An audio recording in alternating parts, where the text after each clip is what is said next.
The rain drummed against the window like impatient fingers, matching the rhythm of my racing heart. My reflection stared back at me from the smudged glass, pale face, hollow eyes, hair pulled back in a messy bun that had once been neat. I barely recognized myself anymore. Just another ghost haunting the penthouse of the Bellini Tower, the most exclusive address in the city. 3 weeks. That's how long I'd been Mrs. Russo. 3 weeks since I'd signed my life away in an austere courthouse ceremony with no guests, no flowers, and definitely no love. Just a mountain of debt vanishing with the stroke of a pen and the cold press of a platinum band around my finger. You're just my wife on paper.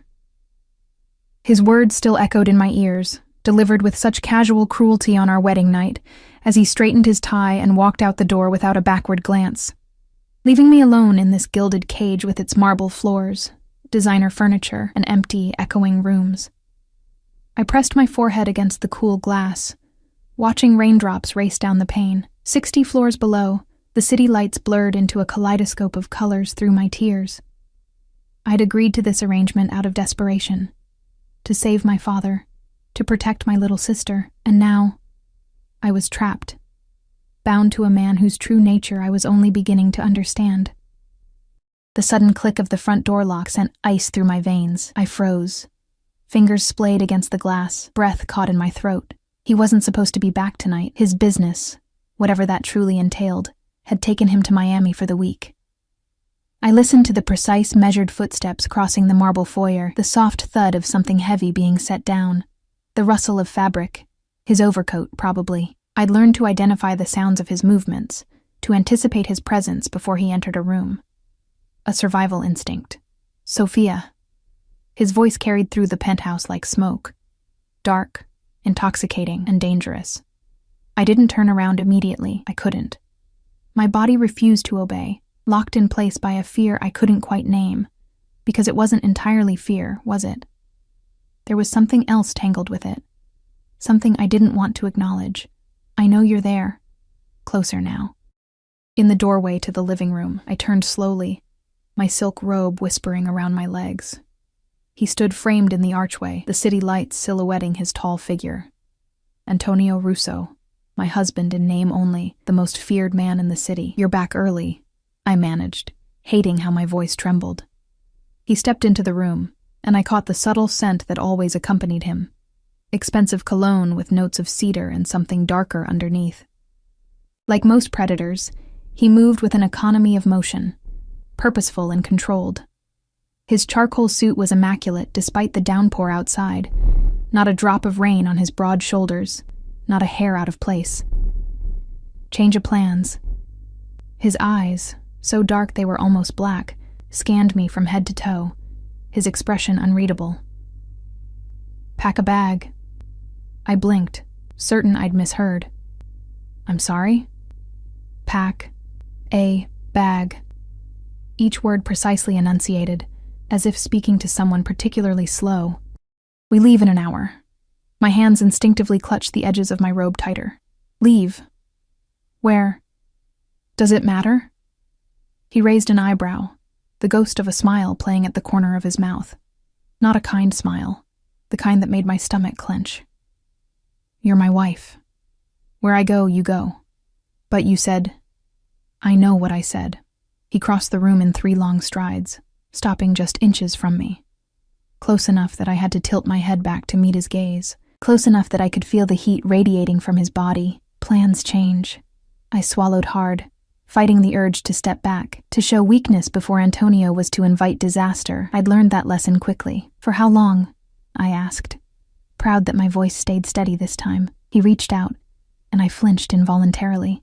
His jaw tightened at my reaction, but he merely tucked a strand of hair behind my ear, his fingers lingering against my cheek a moment too long. 2 weeks. Somewhere warm. His eyes never left mine. Consider it a honeymoon. The word hung in the air between us, absurd in its normalcy. Honeymoons were for couples in love, for real marriages, not for business arrangements brokered in desperation. I don't understand, I whispered. His hand dropped from my face and he stepped back, restoring the careful distance he always maintained between us. You don't need to understand. You just need to be ready in an hour. Wear something appropriate for the tropics. And then he was gone, moving back through the penthouse with those measured steps, leaving me trembling by the window.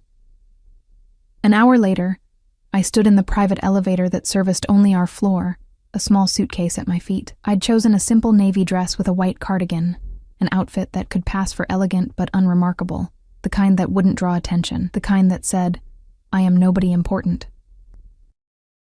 Which was the truth, wasn't it? I was nobody, just collateral in a game played by powerful men. The elevator doors opened directly into the underground garage, revealing not the usual sleek black sedan, but a gleaming silver Bentley. Antonio stood beside it, phone pressed to his ear, speaking rapidly in Italian. Behind him loomed Marco, his ever-present shadow, driver, bodyguard, and possibly executioner, if the rumors were to be believed. I hesitated at the threshold of the elevator, suddenly reluctant to step into whatever new chapter of this nightmare was about to unfold. Antonio glanced up, his dark eyes finding mine, and the conversation ceased immediately. "We're ready," he said into the phone, then slipped it into his pocket. To Marco, he nodded once. The larger man took my suitcase and placed it in the trunk without a word. "Where are we going?" I asked, as Antonio opened the car door for me, a mockery of chivalry from a man who had purchased me as surely as he had purchased this vehicle. "You'll see when we get there." The interior of the Bentley smelled of leather and Antonio's cologne. I slid across the back seat, putting as much distance between us as possible. He noticed, of course he noticed, and that ghost of a smile returned, sharp as a blade. Marco took his place behind the wheel, and we pulled out of the garage into the rainy night. The city streaked past in a blur of neon and shadow, but instead of heading toward the airport as I expected, we drove toward the harbor. "We're not flying?" I ventured after 20 minutes of tense silence. Antonio, who had been scrolling through messages on his phone, glanced up. "No." One word. That was all I'd get, apparently. I turned back to the window, watching raindrops chase each other down the glass, just like in the penthouse. Except now I was moving, going somewhere unknown, with a man who had made it clear I was nothing more than a contractual obligation to him. The car slowed as we approached the marina, not the commercial docks where cruise ships lined up like floating cities, but the exclusive yacht club where the truly wealthy moored their personal vessels. My stomach tightened with anxiety. We pulled up to a private gate where 2 men in dark suits stood sentry despite the rain. They straightened as our car approached, eyes alert and watchful. One stepped forward, bending to peer into the window as Marco lowered it. A brief exchange in Italian, and the gate swung open. We proceeded down a long dock illuminated by soft lights. At the end, gleaming white against the dark water, waited a yacht that took my breath away. Not some modest pleasure craft, but a floating mansion, at least 150 feet of luxury, bobbing gently on the night-black harbor. That's yours?" I couldn't help asking as Marco stopped the car. Antonio's gaze slid to mine, something like amusement flickering in those dark depths. "Of course it's mine."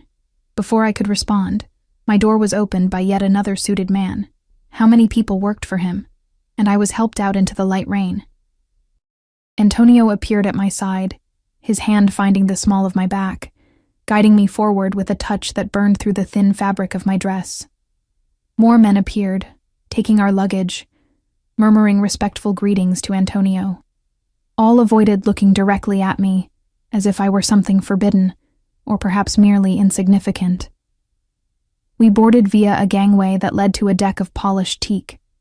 Glass doors slid open automatically, revealing an interior that rivaled the penthouse in opulence. "Your stateroom is this way," Antonio said, his hand still at my back, propelling me forward through a main salon with cream leather sofas and abstract art pieces that probably cost more than my father's entire house. We descended a curved staircase to a lower deck, the yacht humming to life around us as the crew prepared for departure.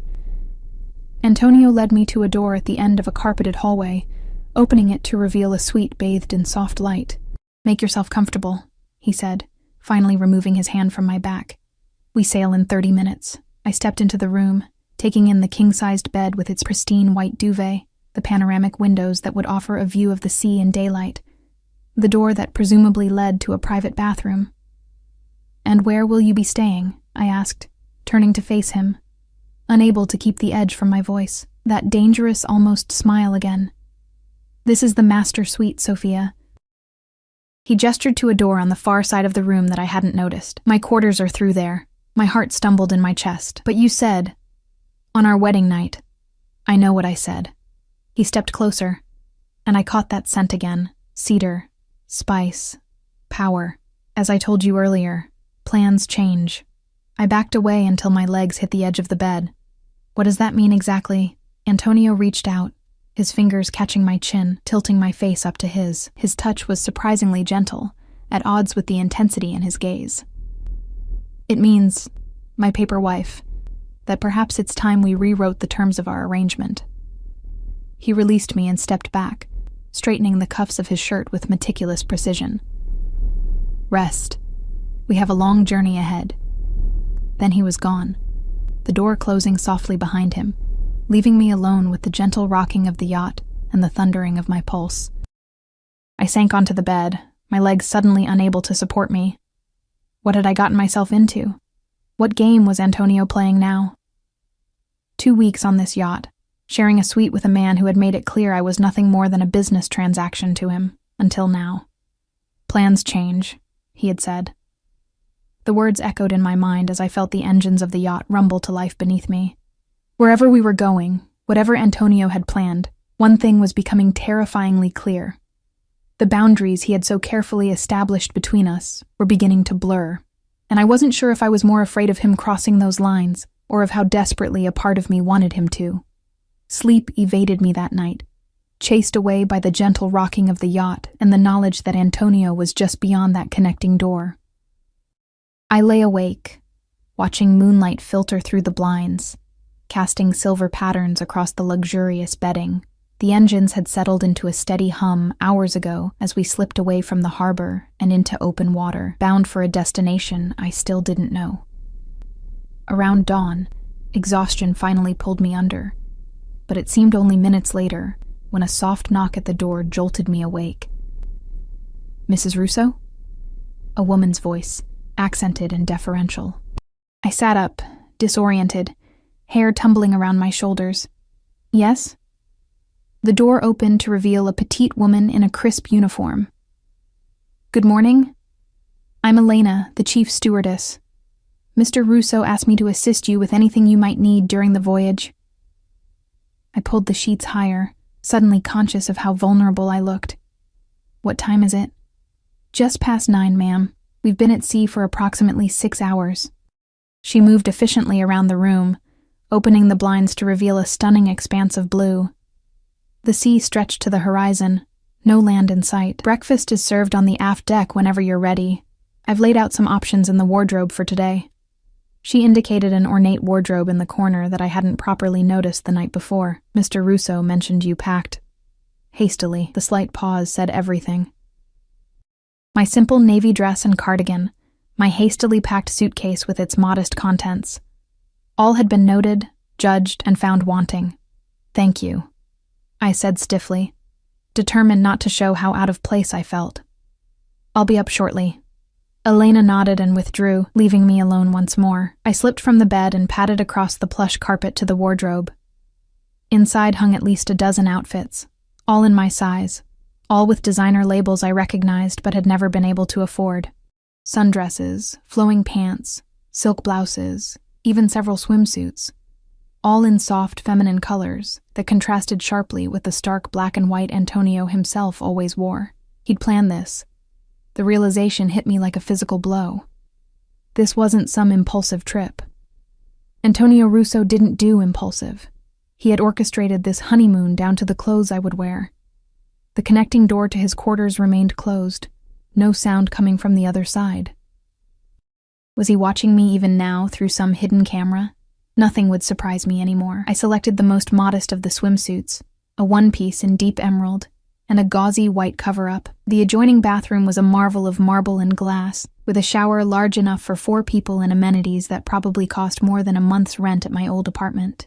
20 minutes later, feeling slightly more human after a shower, and with my hair twisted into a neat braid, I made my way up to the main deck. The yacht was even more impressive in daylight. Gleaming surfaces, state-of-the-art technology discreetly integrated into classic nautical design.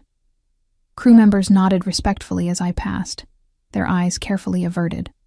I found the aft deck easily enough, following the scent of coffee and fresh bread. It was a beautiful space, open to the sea breeze, but sheltered from direct sun by an elegant canopy. A table had been set for two, laden with fruits, pastries, and a silver coffee service. Antonio was already there, standing at the railing, looking out over the water. He wore linen trousers and a white shirt with the sleeves rolled up, more casual than I'd ever seen him, yet still emanating that unmistakable aura of authority. The morning sun caught in his dark hair, highlighting threads of bronze I'd never noticed before. He turned as I approached, his eyes sweeping over me in that assessing way that always made my skin prickle with awareness. "You slept well?" Not really a question, more a perfunctory greeting. "Not particularly," I answered honestly. That almost smile appeared briefly. "The sea takes some getting used to." He gestured to the table. "Sit. Eat." I took the chair farthest from him, noticing how even here, surrounded by endless ocean, he positioned himself with his back to the wall. A clear view of all entrances, constant vigilance, even in repose. A steward appeared silently to pour coffee, and then vanished just as quickly, leaving us in a bubble of strained privacy.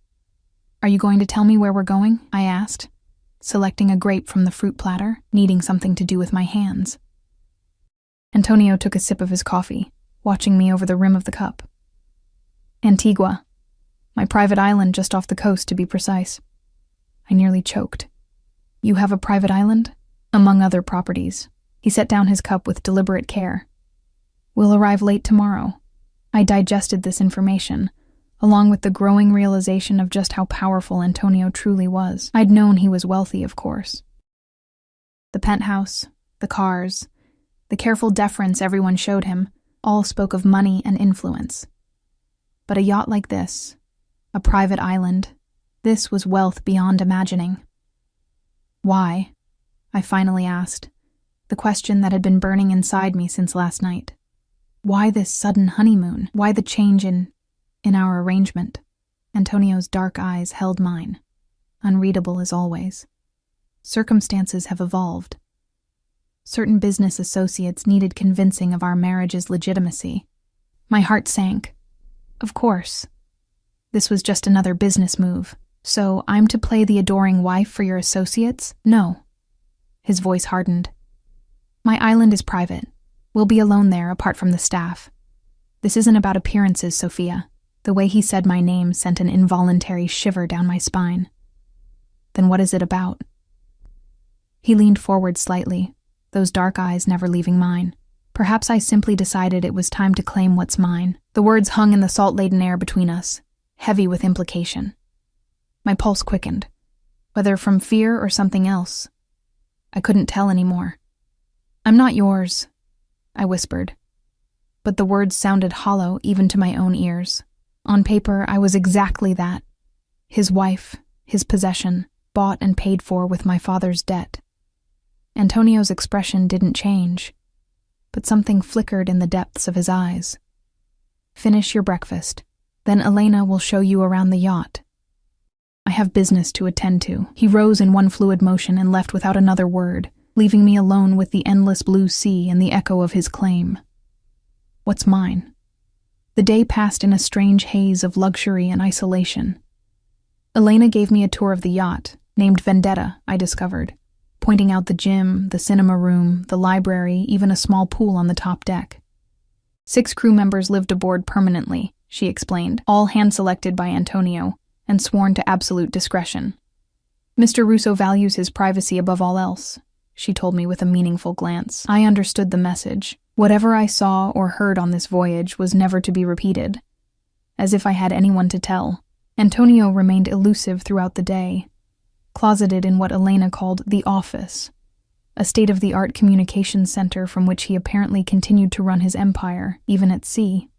I glimpsed him once, through a half-open door, speaking rapidly in Italian on a satellite phone, his expression thunderous. He looked up, caught me watching, and the door was promptly closed by Marco, who seemed to have materialized from nowhere. I spent the afternoon on the sun deck, ostensibly reading a book from the library, but actually watching the endless procession of waves and wondering how my life had led to this moment. 1 year ago, I'd been a normal 25-year-old, working as a physical therapist, living in a tiny apartment, dating occasionally but focused on helping my father raise my teenage sister after my mother's death. Then came my father's accident at the construction site, the mounting medical bills, the revelation that he'd borrowed money from people no one should ever be indebted to, and finally, the offer from Antonio Russo, all debts forgiven, my father's medical care guaranteed, my sister's college fund secured. In exchange for one thing, me. A marriage of convenience, he'd called it. A business arrangement. Nothing more than signatures on paper, until now. As the sun began to set, painting the sky in spectacular shades of orange and pink, Elena appeared at my side.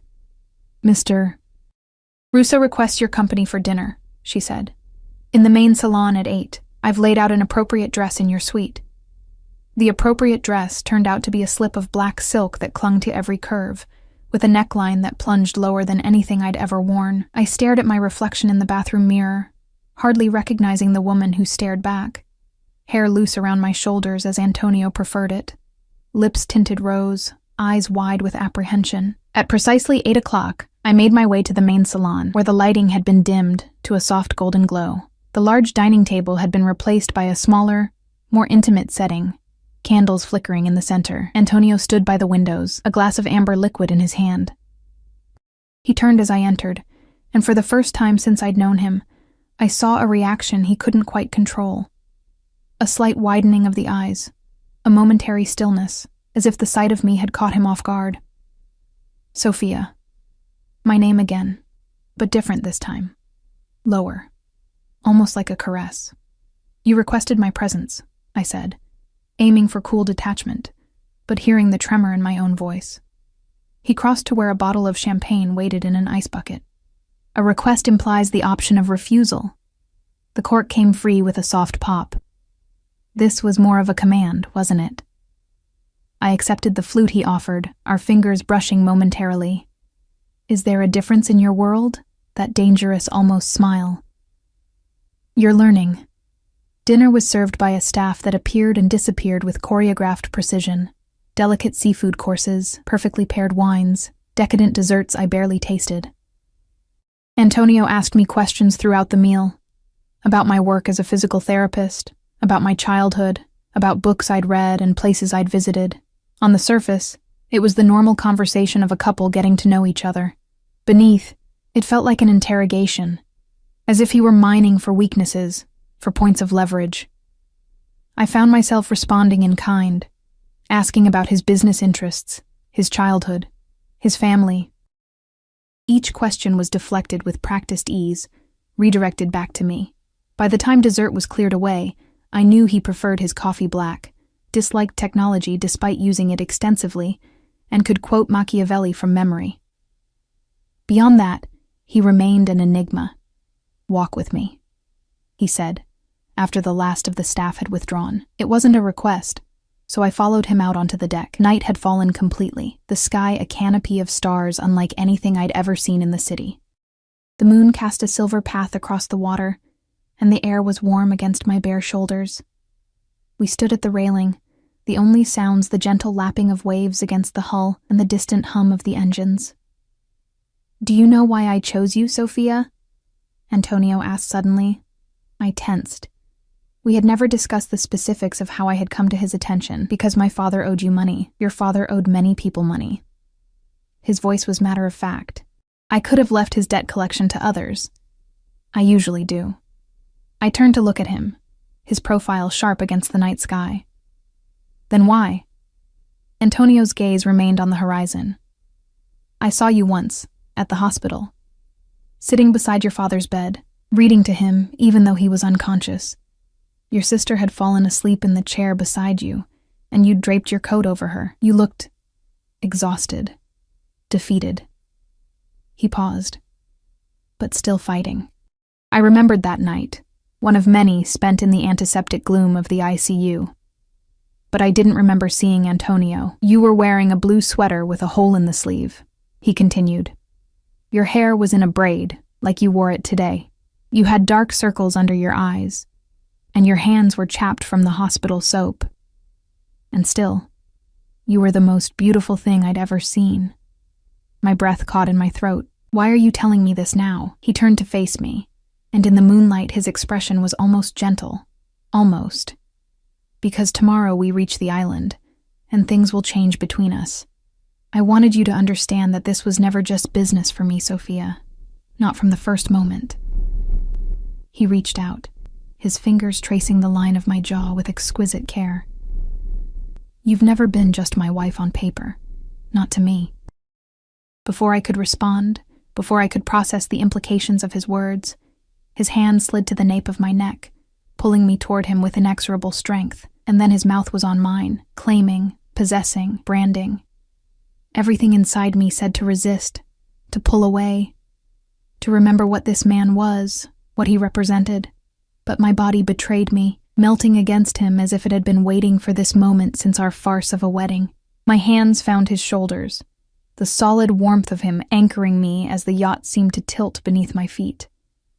When he finally broke the kiss, we were both breathing hard. His eyes had gone even darker, pupils dilated with desire. Now you understand, he said, his voice rough, why I had to keep my distance, why I couldn't trust myself to be alone with you. Antonio, I began, not sure what I wanted to say.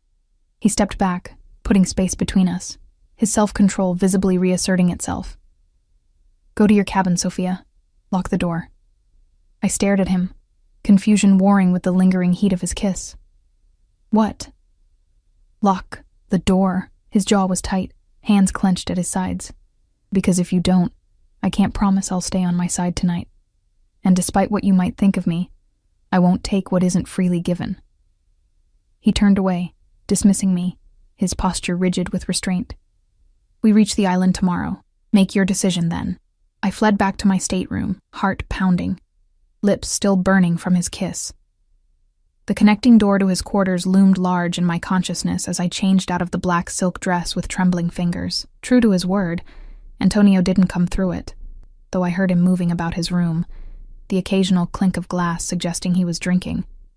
I did lock the door, in the end.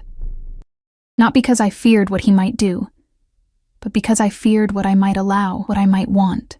Because in that kiss, in that moment under the stars, something had shifted irreversibly between us. My paper marriage was catching fire, and I wasn't sure if I would survive the flames. Morning came with blinding sunlight and the distant cry of seabirds. I woke disoriented, memories of Antonio's kiss still lingering like a fever dream. Had it really happened? The slight swelling of my lips in the bathroom mirror confirmed it wasn't my imagination, as did the tension coiled low in my abdomen, a physical reminder of desires I'd tried to deny. I dressed in one of the sundresses from the wardrobe, a pale blue slip of fabric that somehow made me look both innocent and alluring, and ventured up to the main deck. The crew moved with heightened energy, preparations clearly underway for our arrival. Elena appeared at my elbow with a cup of coffee. We'll be docking in about an hour, Mrs. Russo. Mr. Russo asked that you join him on the bridge. The bridge, the yacht's command center, was a space of hushed efficiency, dominated by screens and equipment I couldn't begin to understand. Antonio stood with the captain, both men bent over a chart, speaking in low voices. He looked up as I entered, and for a heartbeat, something unguarded flashed across his face. Then it was gone, replaced by his usual inscrutable mask. Come, he said, extending a hand toward me. You can see the island from here. I hesitated, then crossed to stand beside him at the expansive windows. His hand settled at the small of my back, warm and possessive, as he guided my gaze to the horizon. At first, I saw nothing but endless blue. Then, gradually, a dark smudge materialized in the distance, growing more distinct with each passing minute. A private island. His private island. It's beautiful, I said softly, as details began to emerge. White sand beaches, lush tropical vegetation, an elegant structure nestled into the hillside. It's secure, Antonio replied, revealing his priorities. Completely isolated, with controlled access points and comprehensive surveillance. His hand pressed slightly firmer against my back. No one comes or goes without my knowledge. A reminder, perhaps, that there would be no escape from whatever awaited me there, as if I needed reminding. The main house has everything we need, he continued. The staff is minimal and discreet. And how long do you plan to keep me there? I asked, unable to keep the edge from my voice. His dark eyes met mine, unreadable as ever. That depends on you, Sophia. Before I could ask what he meant, the captain approached with a question about the docking procedure, and Antonio's attention was diverted. I was dismissed with a nod and made my way back to my suite to prepare for arrival. An hour later, I stood on the main deck as the yacht glided into a private marina nestled in a sheltered cove. The island was even more beautiful up close. A perfect tropical paradise, with palm trees swaying in the gentle breeze and crystal-clear water lapping at pristine beaches. A golf cart waited at the end of the dock, along with 2 security personnel whose bulging jackets did little to disguise their weapons. Antonio guided me into the cart, his hand at my elbow, his touch proprietary. I noticed how the security men averted their eyes, careful not to look directly at me. Was that respect or fear of their employer's reaction? We rode in silence up a winding path through lush gardens. Tropical flowers perfumed the air, and exotic birds called from the canopy above. In any other circumstances, with any other man, it would have been breathtakingly romantic. The main house appeared through a break in the vegetation, a modernist marvel of glass and stone that somehow blended perfectly with the natural surroundings. Not ostentatious like the penthouse, but elegant and understated, a true refuge. "This is where you come to escape?" I asked as we pulled up to the entrance. Antonio's mouth quirked in that not-quite smile. "This is where I come when I need to think clearly, when decisions must be made without distractions." A chill ran through me, despite the tropical heat. What decisions was he contemplating now? The interior of the house was cool and airy, with polished concrete floors, minimalist furniture, and floor-to-ceiling windows that framed the spectacular ocean views. A small staff waited in the foyer, a housekeeper, a chef, and another security man who exchanged a meaningful glance with Antonio. "Show Mrs. Russo to the master suite," Antonio instructed the housekeeper, a middle-aged woman with kind eyes who introduced herself as Mariana. "I have matters to attend to," and just like that, I was dismissed again, left to follow Mariana through the house while Antonio disappeared with his security team. My husband, ever the enigma, ever just beyond my reach. The master suite occupied the entire second floor of one wing, a massive bedroom with a king-sized bed facing the ocean, a sitting area with bookshelves built into the walls, a bathroom larger than my old apartment, and a private terrace with an infinity pool that seemed to merge with the sea beyond. "Mr. Russo had everything prepared just as he specified," Mariana said, opening a closet to reveal more clothing in my size. "If you need anything at all, please use this." She handed me a slim tablet. "It connects directly to the staff quarters." I took it, suddenly overwhelmed by the strangeness of my situation. "Thank you." She hesitated, then added in a softer voice, "The house can be isolating. If you would like company or simply someone to talk to, I am always available." The kindness in her eyes nearly undid me. When was the last time someone had spoken to me with genuine concern? "Thank you," I repeated, this time with real gratitude. Left alone, I wandered the suite, trailing my fingers over luxurious fabrics and cool surfaces. Unlike the penthouse, which felt like a showpiece designed to intimidate, this space had a lived-in quality. Books filled the shelves, classics, histories, philosophy texts with cracked spines and dog-eared pages. A worn leather chair sat angled toward the windows, a half-empty notebook on the small table beside it. This was Antonio's sanctuary, I realized. His true home, where he allowed himself to be, what? Not vulnerable. I couldn't imagine Antonio truly vulnerable, but perhaps more authentic than the cold, controlled crime lord he presented to the world.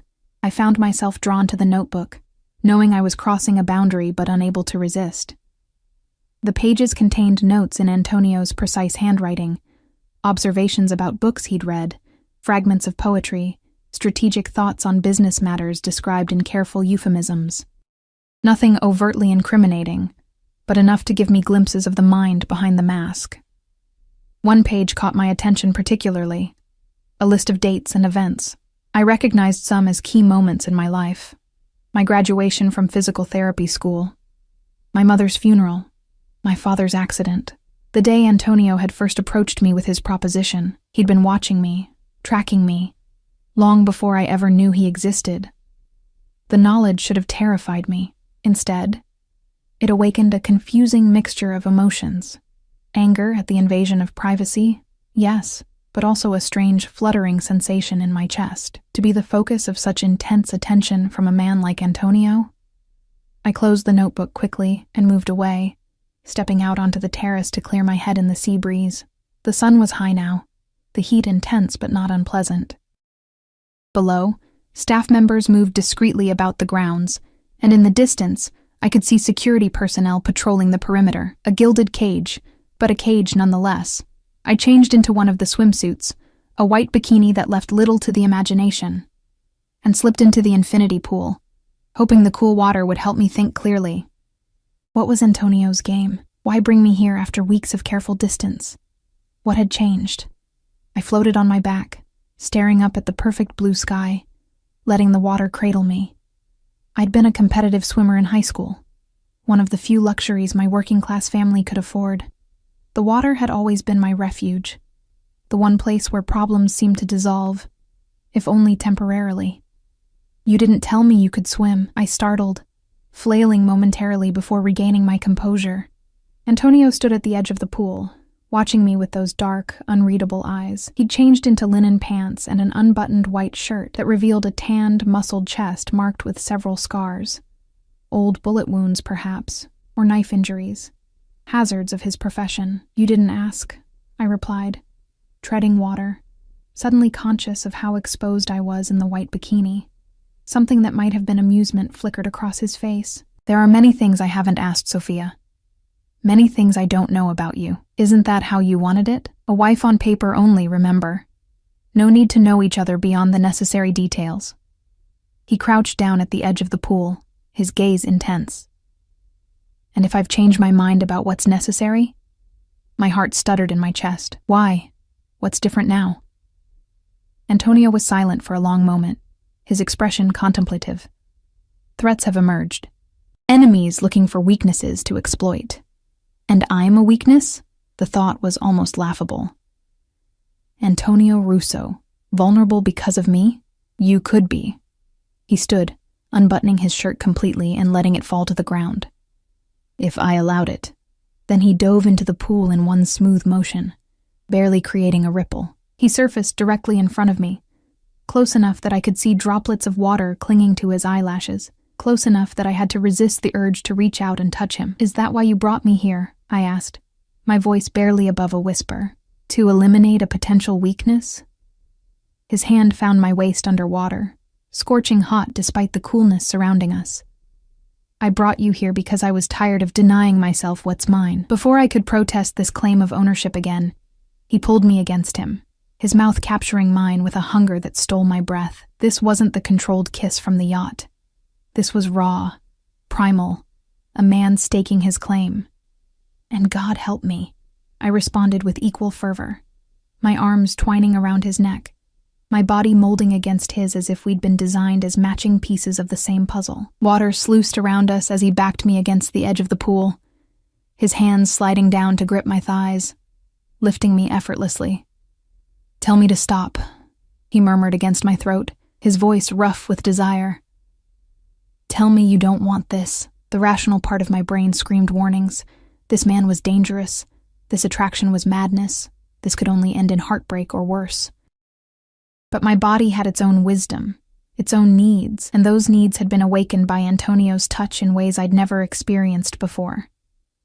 I can't, I whispered, and it was the truth. I couldn't tell him to stop, because I didn't want him to.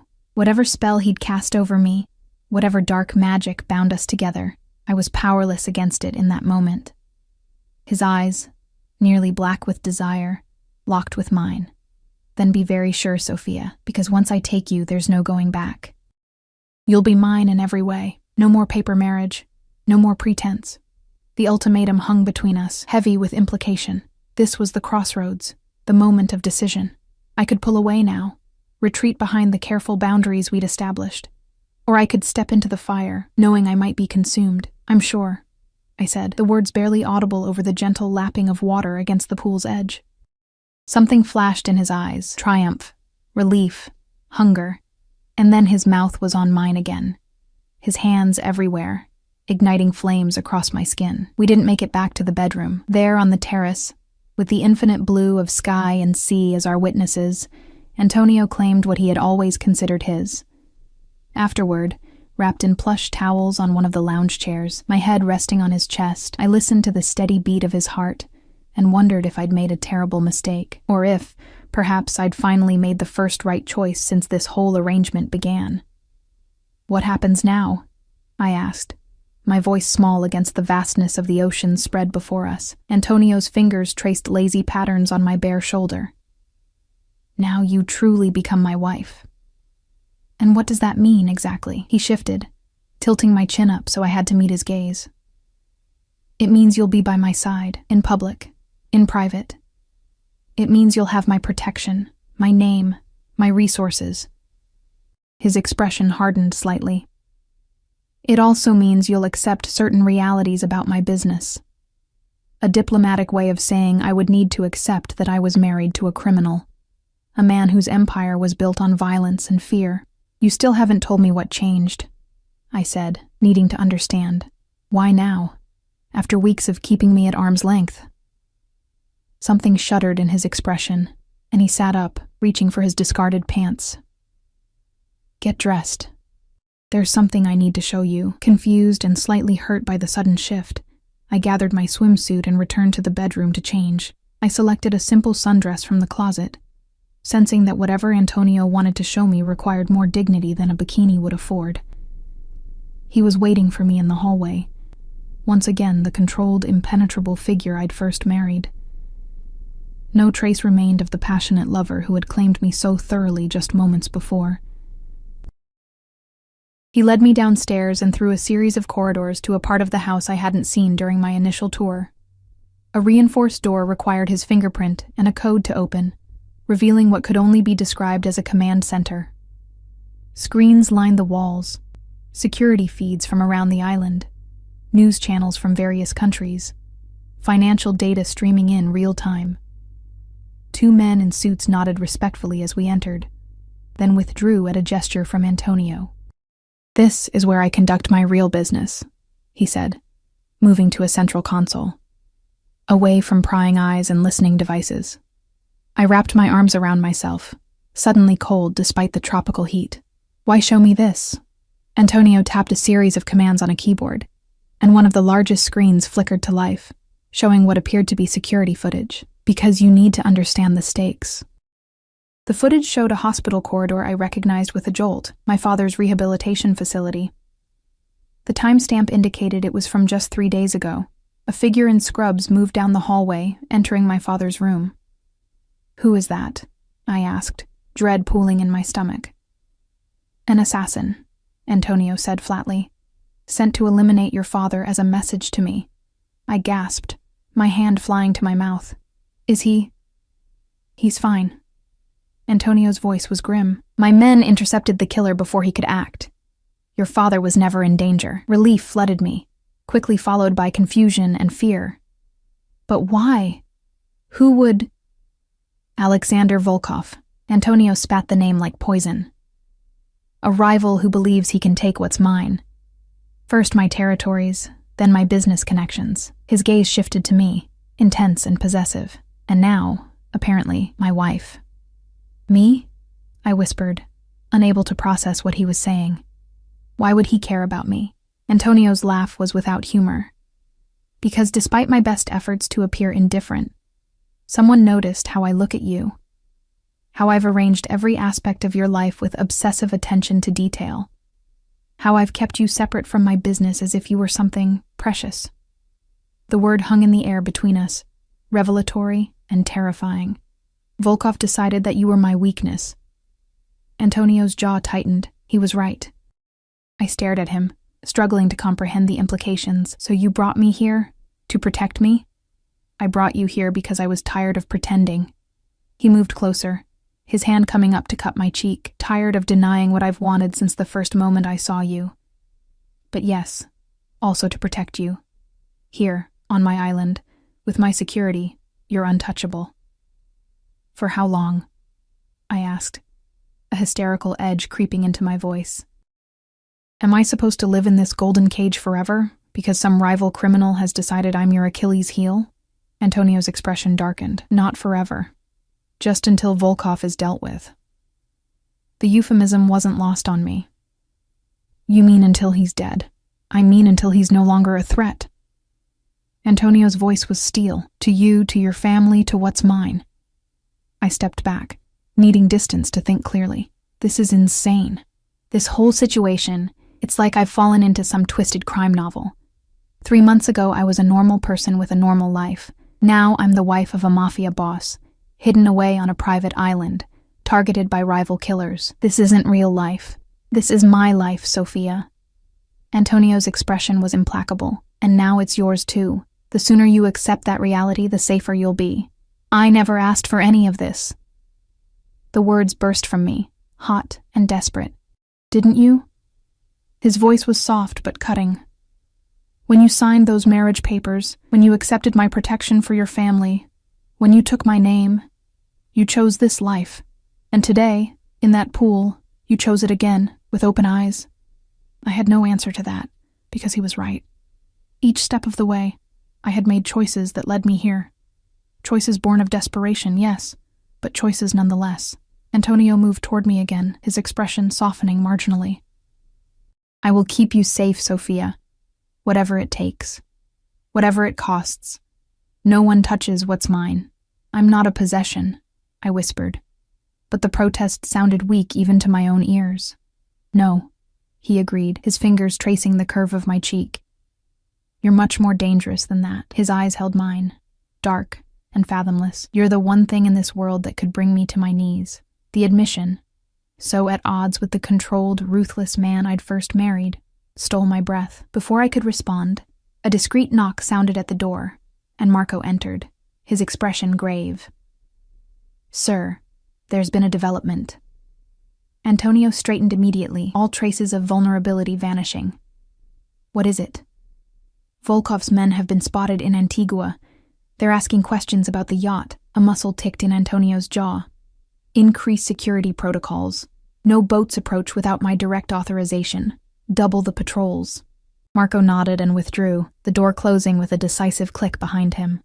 Antonio turned back to me, his expression now unreadable. It seems our honeymoon may be interrupted sooner than I anticipated. Fear coiled in my stomach, not for myself, but for him. What are you going to do? That dangerous almost smile appeared, sharp as a blade. What I always do, cara mia. Eliminate the threat. He reached for me, pulling me against him with sudden urgency. His kiss was fierce, almost punishing, as if he were branding me one last time.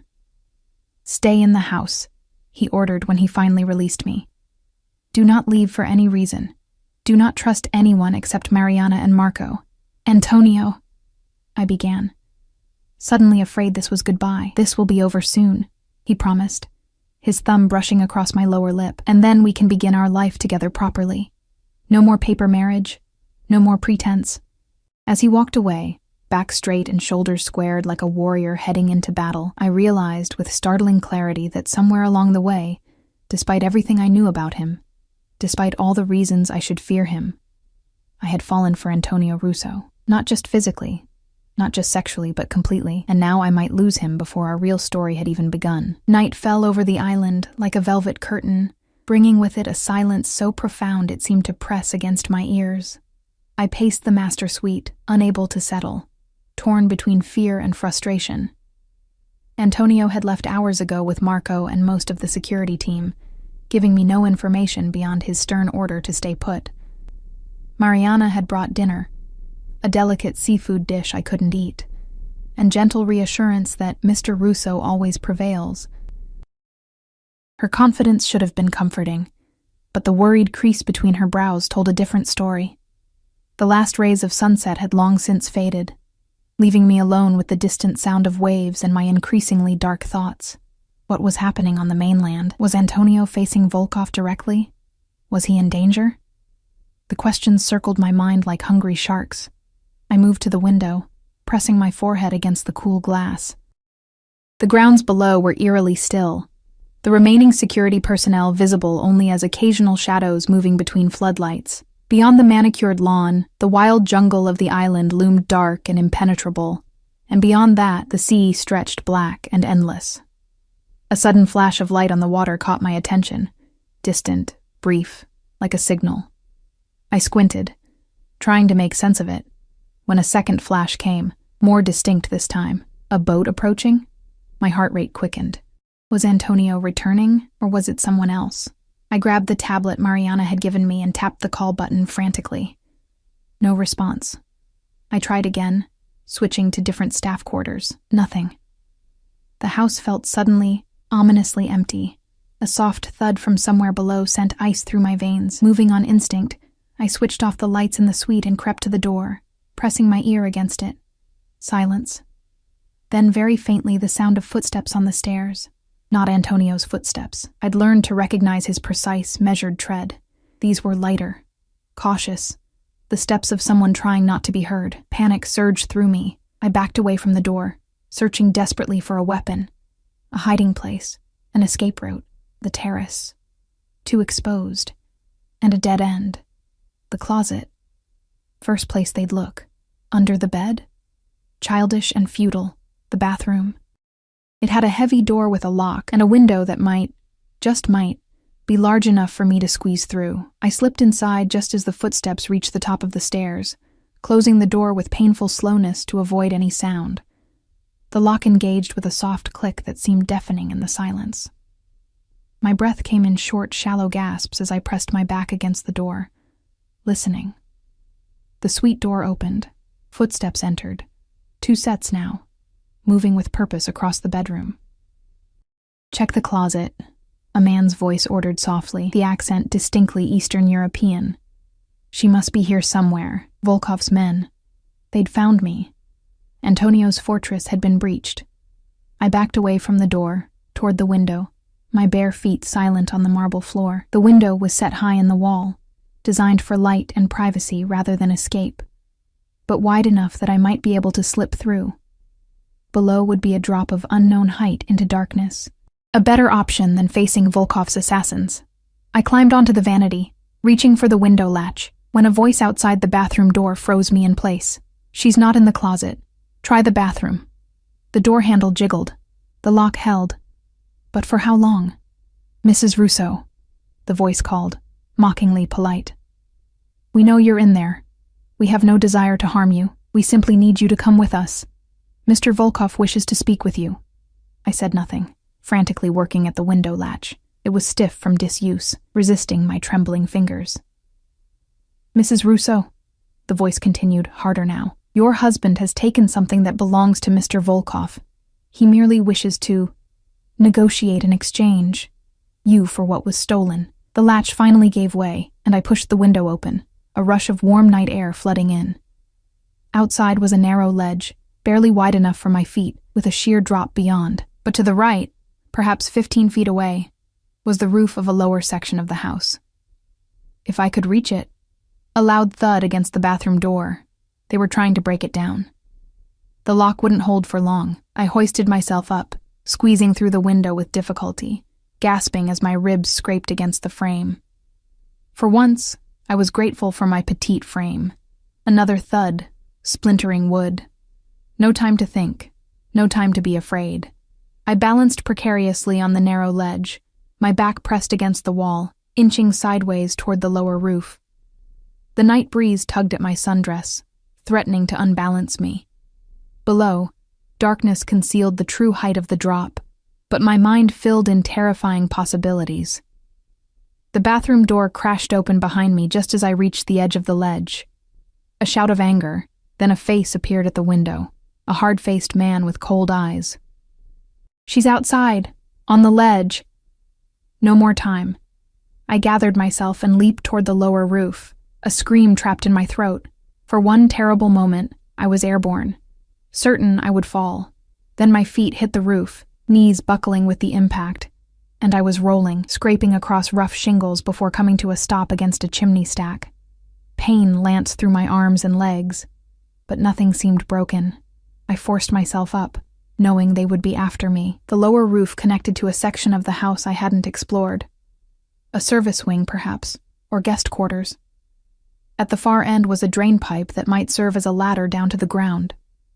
Behind me I heard shouting, the sound of the intruders coordinating their pursuit. I ran across the roof, stumbling on the uneven surface, reaching the drain pipe just as a figure climbed out onto the ledge I'd escaped from. The pipe creaked under my weight, but held as I half climbed, half slid down its length, my palms burning with friction. I dropped the last few feet, landing hard on grass, and took off running toward the dense vegetation that bordered the manicured lawn. The jungle was my only hope now, a place to hide until Antonio returned. If he returned. I plunged into the undergrowth, immediately enveloped by darkness so complete it was like being blindfolded. Branches whipped at my face and arms. Roots threatened to trip me with every step, but fear drove me forward. Behind me, flashlight beams cut through the darkness, voices calling to each other as they organized the hunt. I had no plan beyond putting distance between myself and my pursuers, no knowledge of the island's geography, no survival skills beyond basic common sense. Keep moving. Stay quiet. Find water. Follow it downstream to the sea, then follow the coastline back to the dock. Maybe there would be a boat, a radio, some means of contacting Antonio. Time lost meaning in the jungle's embrace. Minutes or hours I couldn't tell. My sundress caught on thorns, my bare feet were cut and bleeding. My lungs burned with exertion, but the sounds of pursuit grew fainter, then faded entirely. Had I lost them? Or were they simply being more cautious now, tracking me silently? A new sound emerged from the darkness. The musical trickle of water. A stream, just as I'd hoped. I followed the sound, relief flooding me as I reached a small waterfall cascading into a clear pool. Moonlight filtered through the canopy here, offering blessed visibility after the oppressive darkness. I knelt at the pool's edge, cupping water to my parched lips, then splashing my face. The cool liquid revived me, clearing my panic-fogged brain enough to think more strategically. The stream would lead to the sea, yes, but following it directly would be the obvious route. My pursuers would anticipate this. Better to rest briefly, then parallel the stream at a distance, using it as a guide while staying under the jungle's cover. I had just risen to my feet when a twig snapped behind me. I whirled, heart leaping to my throat, to find myself staring into the barrel of a gun.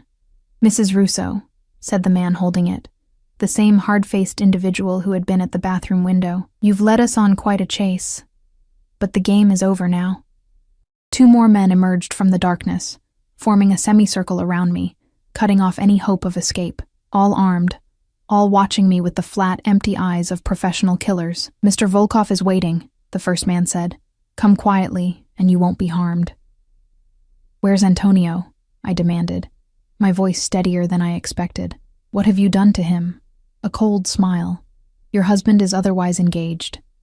A distraction was arranged in Antigua to draw him away from the island. By the time he realizes the deception, you'll be long gone." Relief mingled with fresh fear. Antonio was alive, not facing Volkov directly as I'd feared. But I was alone, captured, about to be used as leverage against the man I now knew I loved. "I'll scream," I threatened weakly, knowing how futile it was. The man shrugged. "There's no one to hear you. The house staff has been neutralized. Mariana, the kind-eyed housekeeper who had offered friendship." My stomach clenched with guilt and grief. "Now, Mrs. Russo, come with us, or things will become very unpleasant." I had no choice.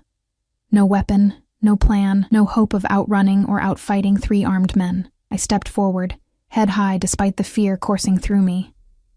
If they were taking me to Volkov, perhaps I could reason with him, negotiate, buy time for Antonio to find me. One of the men grabbed my arm roughly, pushing me ahead of them back through the jungle. We moved faster now, no longer bothering with stealth. They had their prize. Me. We emerged from the jungle near a different section of coastline than the main dock, where a sleek speedboat waited. 2 more men stood guard beside it, cigarettes glowing in the darkness. 5 against 1. The odds kept getting worse. "In!" my captor ordered, shoving me toward the boat. I climbed in, wincing as the rough fiberglass scraped my already bleeding feet. The men followed, one taking position at the wheel while the others kept their weapons trained on me. The engine roared to life, shattering the night's silence, and we shot away from the shore, leaving Antonio's island and my brief taste of happiness behind. The journey passed in a blur of sea spray and terror. I sat hunched in the bow, arms wrapped around myself, mind racing through scenarios, each more hopeless than the last. What did Volkov want? What had Antonio supposedly stolen? How could I possibly survive this? After what seemed like hours but was probably less than one, lights appeared on the horizon, the main island of Antigua, but we didn't head for the public marina or any of the tourist areas.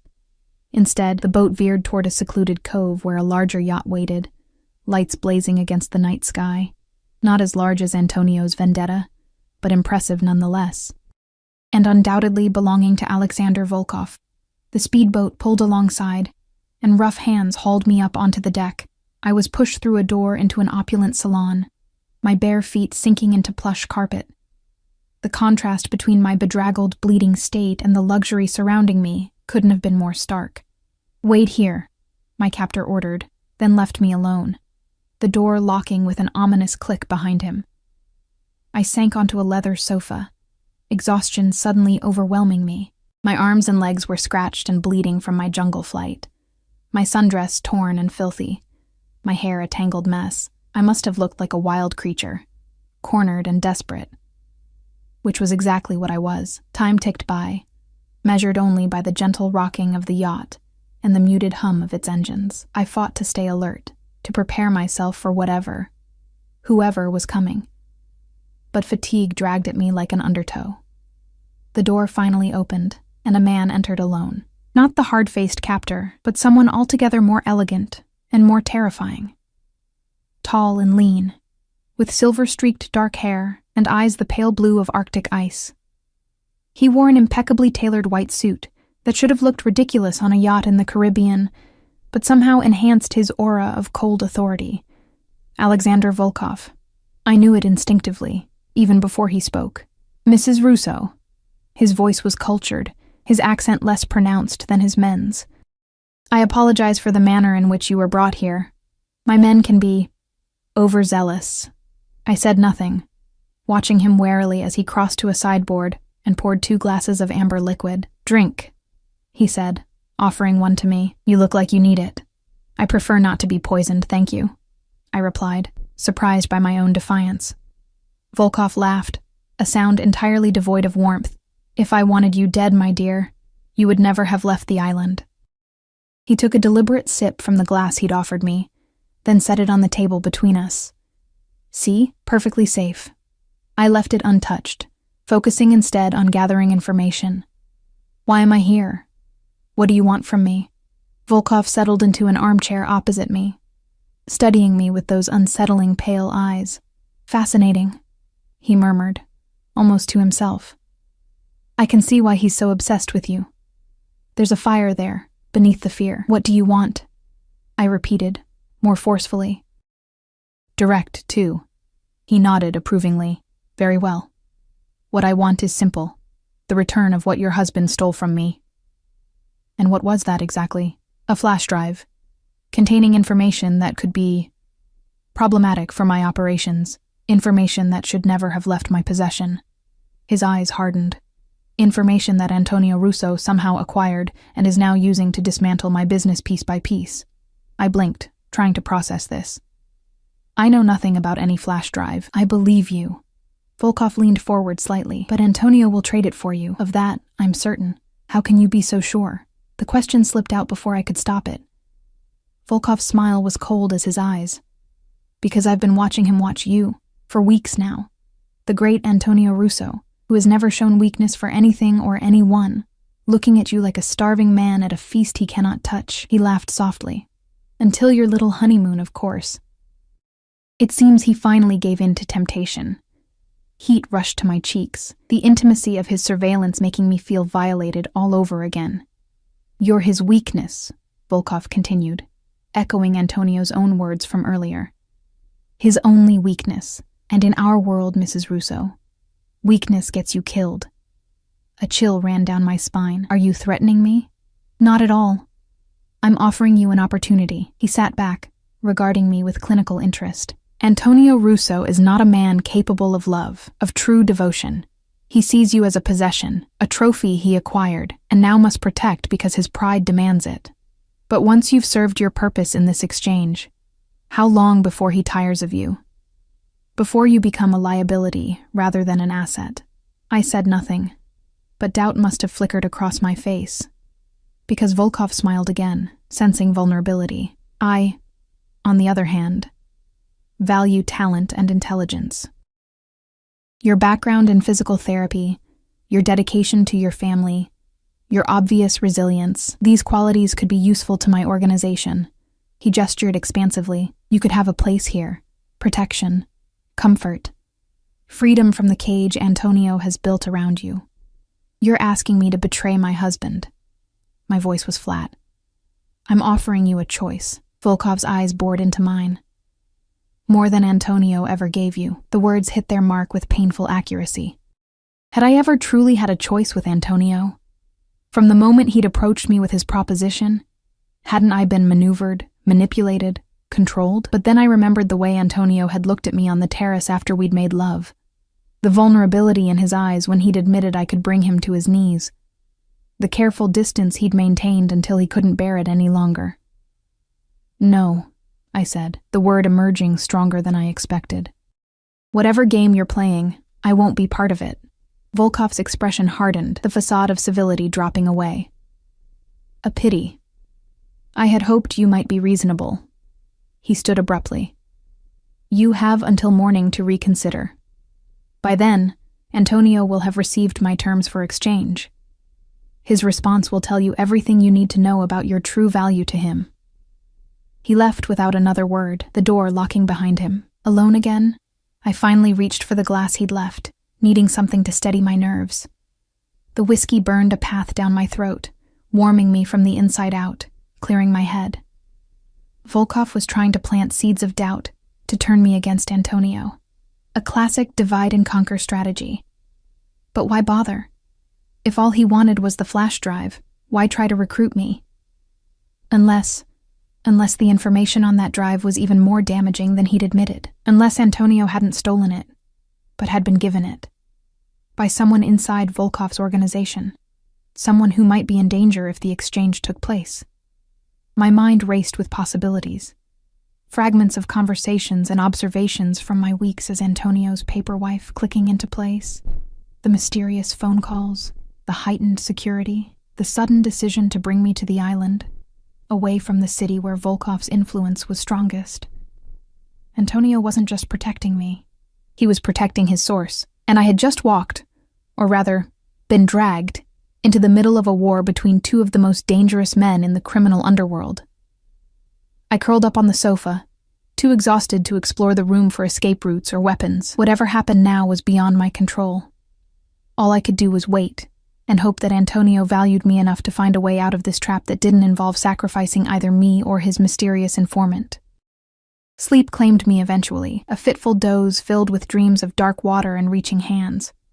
I woke with a start to find sunlight streaming through portholes and a different man standing over me, younger than the others, with an apologetic expression that seemed out of place. "Mrs. Russo, Mr. Volkov requests your presence on the deck." I stood shakily, running hands through my tangled hair in a futile attempt to look less disheveled. "What's happening?" "Your husband has responded to Mr.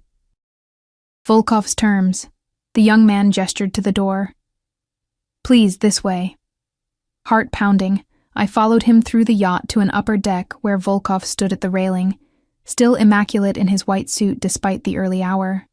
He turned as I approached, those ice-blue eyes assessing me coldly. "Ah, Mrs. Russo, perfect timing. It seems your value to Antonio is considerable after all." He gestured toward the sea. "Look." On the horizon, cutting through the morning light, was a familiar silhouette, the Vendetta, Antonio's yacht, approaching rapidly. He's agreed to the exchange, Volkov continued.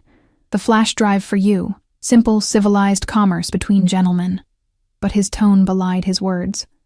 A dangerous undercurrent that set my nerves on edge. This wasn't going to be simple or civilized. This was going to be a confrontation between predators, with me as the bait.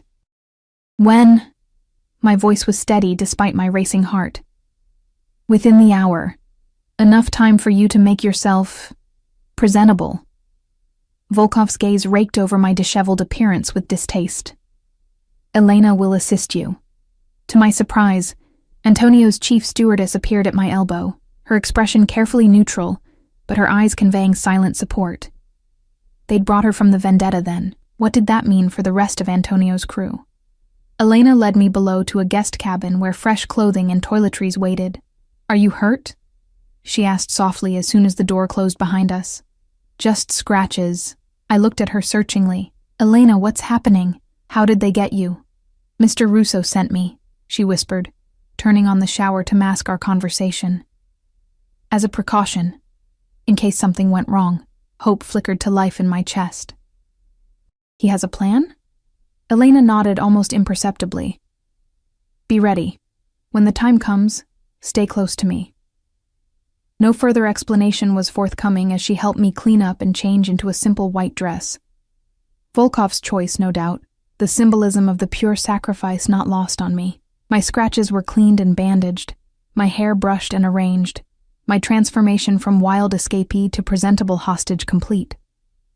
An hour later, I stood on the deck beside Volkov as the Vendetta drew alongside, close enough that I could see figures moving on its deck. My heart leapt at the sight of Antonio among them, his posture rigid, his expression thunderous even at this distance. Shall we begin? Volkov called across the water, his voice carrying with unnatural clarity. Antonio stepped to the railing of his yacht. Even separated by 30 feet of ocean, the intensity of his gaze as it found mine was palpable. Something passed between us in that moment. A current of understanding, of determination, of promise. The drive first, Antonio called back. Then Sophia. Volkov laughed. I think not, Russo. The woman first. Then once I've verified she's unharmed, the drive. A tense silence fell, broken only by the gentle lapping of waves against the hulls of the two vessels. I held my breath, waiting for Antonio's response, knowing how much he hated to concede control in any situation. Very well, he finally agreed, his voice tight with barely suppressed rage. Send her over. A narrow gangway was extended between the yachts, bobbing precariously with the motion of the water. Volkov's hand clamped around my upper arm, his fingers digging painfully into my flesh. Remember our conversation, he murmured, his breath cold against my ear. This is your last chance to choose the winning side. I said nothing, my eyes fixed on Antonio, drawing strength from his unwavering gaze. Go, Volkov ordered, releasing me with a slight push toward the gangway. Elena appeared at my side, supposedly to steady me, but her presence a reminder of whatever plan Antonio had set in motion. Together, we stepped onto the narrow bridge connecting the two vessels, the two worlds, the two men who now defined my existence. We were halfway across when everything exploded into chaos. A helicopter appeared, seemingly from nowhere, roaring overhead, its downdraft whipping the sea into froth. Men in tactical gear rappelled down onto both yachts simultaneously. Gunfire erupted, sharp cracks that tore through the morning calm. Now! Elena shouted, shoving me down onto the gangway as bullets whizzed overhead. I clung to the narrow bridge, frozen in terror, as combat raged on both decks. Through the chaos, I saw Antonio vault over the railing of the Vendetta, landing on the gangway with cat-like grace. He moved toward me with single-minded purpose, dodging bullets, his focus absolute. Sophia, he shouted over the din. Come to me, now! I scrambled to my feet, fighting for balance on the wildly swaying bridge, and began moving toward him. Elena had disappeared, presumably back to Volkov's yacht as part of whatever counter-operation Antonio had launched. 20 feet separated us, then 15, then 10. The crack of a gunshot louder than the others. A burning sensation in my shoulder. the world tilting sideways as I lost my balance and fell, not onto the gangway but over its edge, toward the churning water below. I heard Antonio's shout of rage and despair as I plunged into the sea, the cold shock of it driving the breath from my lungs. Salt water filled my mouth, my eyes, my nose. I thrashed desperately, trying to surface, but my limbs wouldn't cooperate properly. The white dress billowed around me like a shroud, dragging me down. Darkness began to close in, my lungs screaming for air. This wasn't how it was supposed to end. Not when I'd finally found someone worth living for. Strong arms encircled me suddenly, pulling me upward with powerful strokes. We broke the surface and I gasped, coughing, choking, but blessedly alive. Antonio's face was inches from mine, his eyes wild with fear and fury. "Hold on to me," he ordered, his voice raw. "Don't let go." I clung to him as he swam toward the Vendetta, where a ladder had been lowered. Hands reached down, pulling us from the water, onto the deck where chaos still reigned. Men in tactical gear, Antonio's men, I realized, or some force allied with him, were securing the yacht, disarming Volkov's guards. Antonio cradled me against his chest, heedless of the water streaming from both of us, his eyes scanning me for injuries. "You're shot," he said, his voice tight with controlled panic as he examined my shoulder. "Just a graze," I managed, though the burning sensation suggested it might be more serious. "Antonio, what?" "Later," he cut me off, lifting me in his arms as if I weighed nothing. "We need to get you out of here." He carried me across the deck toward the waiting helicopter, its rotors still spinning, creating a bubble of deafening noise around us.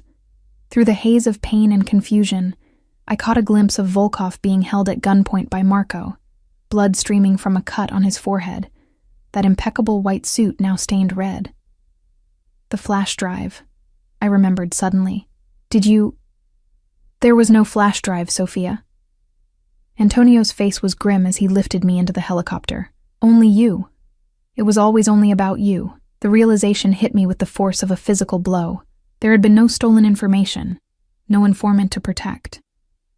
Volkov had taken me for the simplest, most primal reason. To hurt Antonio through the one thing he cared about. Me. Antonio climbed in beside me, barking orders to the pilot. As the helicopter lifted off, I caught one last glimpse of the two yachts below. The Vendetta intact, Volkov's vessel now swarming with armed men. A decisive victory in a war I was only beginning to understand. "Where are we going?" I asked, my voice barely audible over the roar of the rotors. Antonio's arm tightened around me, his lips close to my ear. "Home. Our real home. Where no one will ever touch you again." Hours later, after a flight and a drive that blurred together in a haze of pain and exhaustion, I found myself in a place I'd never seen before. A fortress-like mansion nestled in the mountains, far from the city, far from the sea, far from anywhere. A doctor was waiting, treating my wound with professional efficiency. A deep graze that required stitches, but had miraculously missed anything vital. Antonio never left my side, his face a mask of controlled fury that softened only when his eyes met mine.